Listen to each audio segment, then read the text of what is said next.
everybody, I am here doing some graphing of systems of equations. So we have the first equation, which is set up in slope-intercept form, easy enough to graph. The second one is almost but not quite ready to go for slope-intercept form. So I am going to do the first one, I'm going to graph that. So we are going to look at graphing by starting with the -1, that is your y-intercept. So on the graph, we're just going to go here to this origin and go down to a -1 and put a dot right there. So that'll be the first spot. And then we're going to go ahead and use that slope 3/2 to graph the rest of this graph.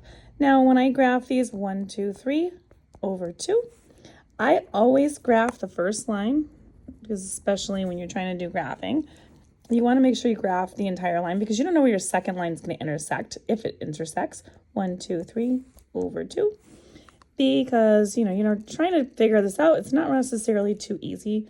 1, 2, 3/2, where you're going to go. Now, this is obviously, you can graph it 2 points and then, just connect them and use a ruler. But I like to do this when I'm doing by hand. I figure I might as well just do it and make sure that it is accurate as possible. So when I'm doing that, I graph this the best that I can with one hand and no ruler. And so there's your first line there. So that is the first line. Now the second line, we need to just get that y by itself. So we need to divide all parts by 2. And then the 2's are going to cancel, leaving me with just one y. Now x/2 is the same thing as 1/2 x. So I'm just going to put that so it's a little bit easier to understand.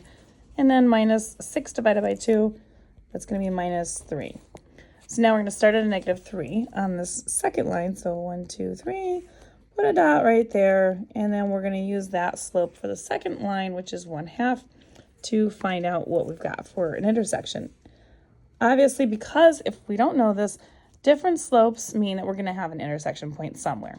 So definitely going to mean that one spot somewhere on this graph is going to end up intersecting. So if I go up 1 and then over 2 this way, you'll notice that I'm getting farther away from the line. So I don't want to keep going in that direction. So what I'm going to go is back down to here to the original y-intercept, and I'm going to go down 1 and then over 2, and bam, there's the line. That's the point I want to intersect with. And so for this question, there's my arrows. My answer here for this is going to be -2, and this is -4. So -2, -4 is my answer. So for this particular problem, that means that the x-coordinate, -2, the y-coordinate, -4, works when I plug them into both of these equations where x and y are, and they actually balance each other's equations out. If you want more questions like this, you can find them on my YouTube channel. You want algebra? Check these out under the System of Equations section.